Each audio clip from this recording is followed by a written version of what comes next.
Welcome to the PinkpillRx podcast, hosted by Katie and Jay Fillmore, where we navigate complex and thought-provoking topics surrounding women with a focus on education. For shorter form content, follow us on TikTok, Instagram, or YouTube at Caters88 or PinkpillRx. That's KATORS88. If you enjoy this podcast, please give us a follow and maybe a nice review.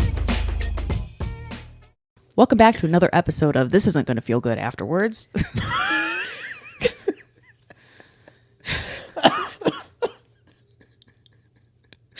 That should be the name of our podcast.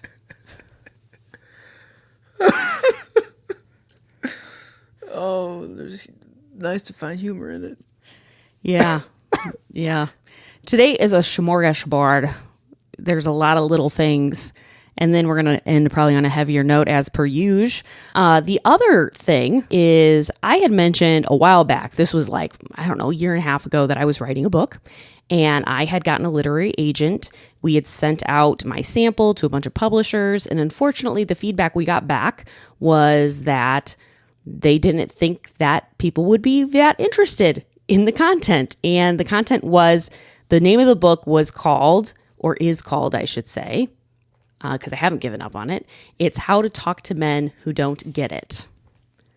And it's a guide for women who are just tired of explaining. So there's a bunch of conversation scripts in it. There's a bunch of different like stereo kind of types of the men that you might run into. There's a bunch of information about logical fallacies, conversation starters, and exit strategy toolkits, and some evidence and clapbacks, some receipts, things like that. So I decided, you know what? That's fine. I still think people might be interested in this. So I have made it into a mini book, and I'm going to be releasing that over the summer. So be on the lookout for that, because I do think that it's helpful. You know, how to talk to men who don't get it. A guide for women who are tired of explaining. Yeah, I mean, I've talked to so many guys who don't get it. As a guy talking to guys.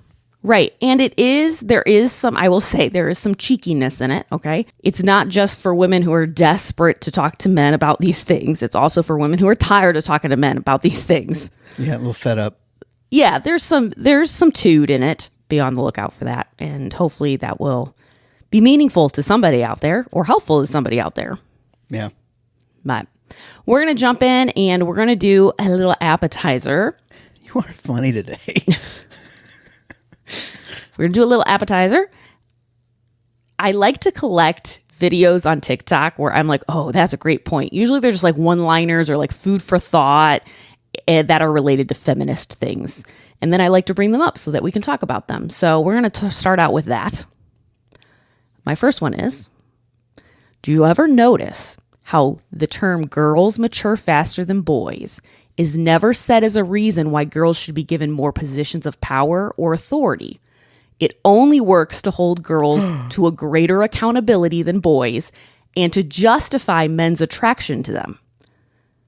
Also, if girls mature faster than boys, shouldn't they be naturally born leaders? Circle back to the justifying attraction to them. What are you talking about? Like justifying that it's okay for men to be attracted to younger girls or teenage girls because they mature faster or they act older. I have never heard that as a justification for it. That's really used that way? Yeah, sometimes. That's really sick. It's not always used that way, but sure, it is used that way. That's really sick. That's really, really sick. Yeah. And like dark and dirty, and it's awful. Holy crap. Yeah. But isn't it interesting that it's also not used like as a like supporting thing totally. That girls or women should be in leadership? It's almost like a rolling your eyes, like a just be patient for the boys. Mm-hmm. It's like be patient for the boys, not like you're saying, not elevating the girls. Right. And we run into that a lot, where these sayings or these stereotypes are actually not, or these news headlines, right, are not in support of the woman. Yeah. They're in support of the man as a byproduct. Yeah. And you should see this definitely in middle school and high school. And you do naturally. Like, I bet more valedictorians are women or girls. Yeah, I'm not certain. I haven't looked into that. But Yeah, there should be more class presidents that are girls. You know what I mean? More National Honor Society presidents who are girls. If they do, mature, they do mature faster than boys. It's But unbelievable. I think they mature faster because of society. I think they're held to a greater degree of accountability earlier. I think that they experience danger and safety issues earlier. I think they have to develop more coping mechanisms earlier on. So they are kind of forced to grow up more quickly. Yeah. Well, that feels really sad. Yeah, I don't. I'm thinking about our girls, like they're forced to grow up faster because the world is more hostile. Towards them. Man. Yeah. Okay, moving on. Somebody else said, I'm finally realizing why dad's porridge was too hot, mom's was too cold, and baby's was just right. What does that mean? So why would dad's be too hot? First of all, mom's be too cold. I've literally, do you want me to take a beat here to Sure, think about yeah. it? Dads have more tempers? No. We're talking about like literal. Let's think about it literally. Like the meal is too hot, the meal is too cold, and the meal is just right for the baby. Men eat first when it's fresh? Men eat first, mom's feeding baby. Oh. And so the porridge is too cold for mom, but baby's is just right. Gosh, I'm never going to hear that the same again. Oh, the poor mom. Yeah. Her food's cold Yeah. because she's taking care of somebody else. Yeah. And he just gets And he to doesn't eat. have to feed the baby, so he just gets to eat it. Yeah. Oh, but it's too hot. Yeah, exactly. He's like shoveling it in. It's too hot. Wow. That makes me really, really grief-stricken. Because that's definitely, that's an archetype. Right. It's archetype. That's the idea, I guess. Yeah. Okay, the next one. The reason that all men benefit from violence against women, all men benefit from it, is because the violent men lower the standard so much that all it takes to be a good man is to just not be a violent one. I don't know where you were going with that, but that is true. The bar is incredibly low. You just have to be a nice guy. Right. Or I shouldn't say nice, kind. Yeah, like a kind guy. A decent guy. Yeah. You might not even have you might not have a stellar income. You might not have a stellar physique. You might not be the funniest. But if you're kind, nice, decent. Women are thrilled. Yeah. Man. And that's sad for women too, obviously, for multiple reasons. But one that I'm thinking of currently is that you meet, no, date, whatever, plenty of bad guys. And then maybe you settle for a guy who's decent, but is not really like your thing. Mm-hmm. You know what I mean? I'm sure that happens. Right. Yeah, I'm sure that it does. Okay, do you remember growing up? We were 90s kids. I miss the 80s babies, 90s kids. We were in high school in the early 2000s, right? Yeah. Mm-hmm. And college was like, this is what you do. You gotta do it. This is the only way. This is it. Okay? You must do this. And then come like the 2010s, the narrative started shifting a little bit. Yeah. Okay? And then now it's shifted quite a bit to where, is it really worth it? And there's a lot. I want to say this. I realize there are so many factors that contribute to this. So what I'm about to say, I don't think is the only factor. But it definitely is an interesting thing to think about. Because in the U.S., women started clearly outpacing men in college completion rates around the mid-1990s. So in 1995, that gap started widening noticeably between men and women, that women were completing college at a higher rate and graduating with more bachelor's degrees than men. Okay. And it's like when women started kind of being better than men at school, society has suddenly started discarding it as just not being that important. Oh, the women are doing better than men. You know what? This isn't really a thing 10 anymore. years later. This isn't really a thing 10 anymore. years later, right? 10, 15 years later. You know what? Actually, the economy sucks. College is expensive. It's not that important. Yeah. You know what? The trades. The trades, yes, which are male-dominated. So now we're focusing on the trades. Yeah. Again, multifactored. Yeah, like I get the financial part of it and the student loan versus the income from the job. Right. But also, we can't ignore... It's ironic, if nothing else. We can't ignore that there is something that also happened around that time frame with women. So I want to say that college enrollment rates have been outpacing men since like the 80s, but completion rates didn't start outpacing men until 1995.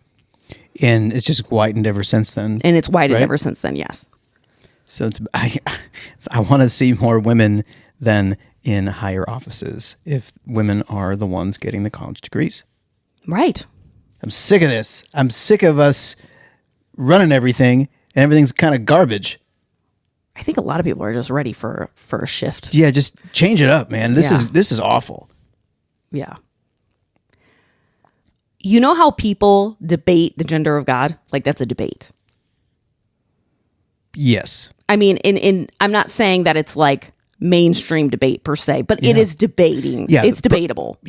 Can you use both pronouns? Right. Is God either one? Is he both? Mother God, Father God, like that. This is something that we've heard this terminology, right? In circles. Do you ever notice that you don't really hear a debate about the gender of Satan? He's always a dude. Always a dude. Well, I bet because women, I mean, if I was a woman and I'd be like, yeah, I want inclusivity when it comes to God. And I want more approachability, not just thinking of God as father, but as mother. Yeah. But if I was a woman, I'd be like, I'm staying out of the Satan one. He can just stay a guy. He can just stay a guy. I don't want any representation there. Yeah, but there's nobody advocating for a genderless Satan. It's like, well, that's a dude. If you believe in a personal, right, literal, right, Satan, right. Which I'm not going to open up that can of worms right now. Right. But I would love to. Yes, we need to do a theology one again soon. Yeah. Oh yeah. Cosmic temple thesis. I'm really into that right now. That's something. I keep talking about it all the time. I know. It's wild. Okay, so this is my last little fun fact, my TikTok fun fact sentence idea. Women have to wear bras in professional settings because if not, the natural shape of a woman's natural boob is unprofessional. Okay? But men who might even have the same size boob. Okay. Well, that is fair. Don't have to wear bras. So man boobs in the professional setting are fine, but women's are not if they're natural. Okay? The only difference is one has been sexualized and the other has not. Yeah. They are the same body part. Isn't that just, I don't know, food for thought, like I said. Yeah, I think that, because the thoughts that are going through my mind were, you're right. Anatomically, they could be the same size, obviously with some nuances. And I'm thinking, okay, but and I was thinking the same thing, like, but man boobs have never been sexualized. So then by saying that a woman has to wear a bra, but a man does not, is therefore saying it is the job of the woman to cover up, not the job of the man to not look. True. And what's interesting, there are places in the world where women's breasts are not sexualized and women walk around topless and it's fine. Are you serious? Yes, we have sexualized female breasts. There's like, what? Yeah, there's like tribes in different areas that do not sexualize that part of the female body. I just always thought it was like a biological, natural thing, not a cultural thing. Are you freaking serious? It's cultural, right now? yes. It mostly is shaped by culture, media, and social norms. There is some research that suggests that there is some innate biological component to males' attraction to female breasts, but that the sexualization of them as we know them today is cultural. So it's got to be like there's a seed that is a biological seed that's there, but just culture drastically exacerbates it? Yes, right. Whoa.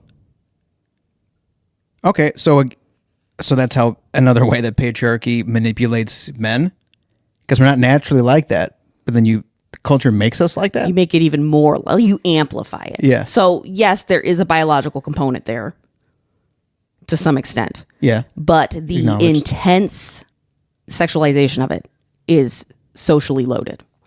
I'm going to need to sit with that, not just right now, but for a little while over the next coming days, because that really changes my perspective on the bra at work thing. Holy crap. Because then it's society's fault then, and also society's fault that you have to pay more to have more of a bra wardrobe. Well, and also... I know they're for support and stuff too, but... Well, but the thing is a woman's natural boob doesn't look like that. Like what they look like in a bra. They're not lifted like that and close together. Yeah, right. Who does that true. benefit aesthetically? Oh, whoa. Okay, we need to do an episode on the history of bras. Yeah, okay. Immediately. Like, put that in the queue. Yes. But you know what would be great, actually, is if all summer, if you listeners, if there's topics we haven't covered that you'd be interested in, email them to us. Please. We can just start going on. Yeah, it all is these topics. easier if you email versus like DM me, because I do get a lot of spam in my DMs. And so sometimes your DMs get lost, but I don't get spam in our email. So it's pinkpillrx@gmail.com.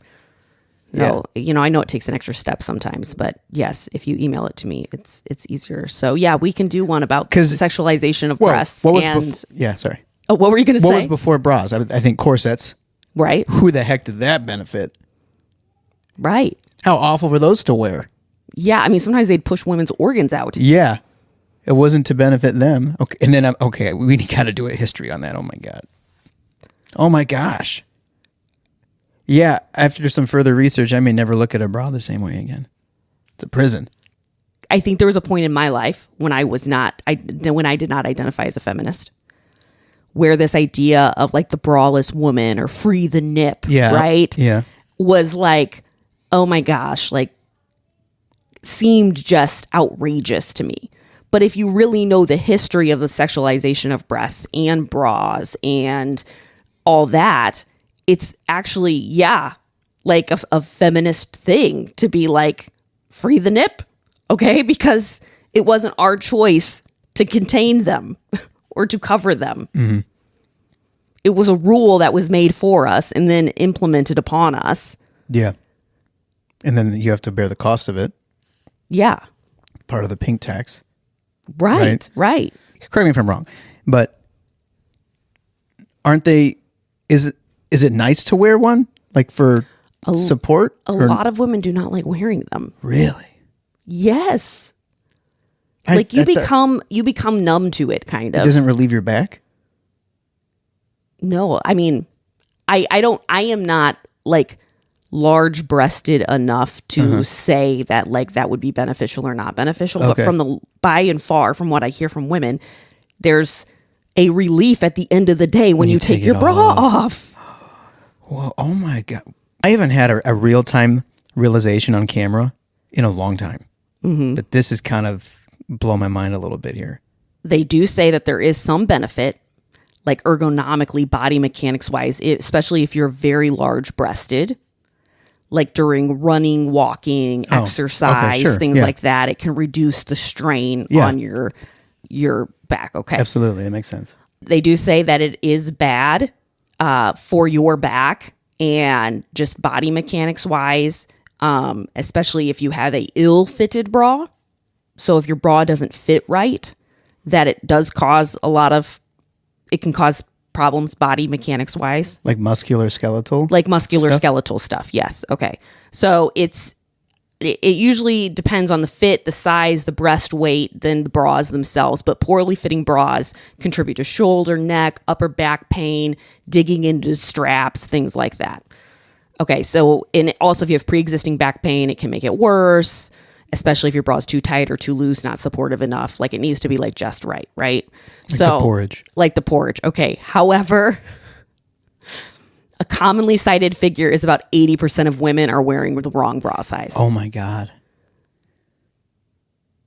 So for a lot of women, it's not helpful. Necessarily helpful. Why are they wearing the wrong bra size? How does it getting fit for a bra work? Like, do you need to get measured and stuff? I mean, ideally, yeah, you would be measured, and it's not just like one size fits all. Like, oh, Right. well, my cup is this and my band is that. Like, women's breast size shapes, not just sizes, are Oh, different. man.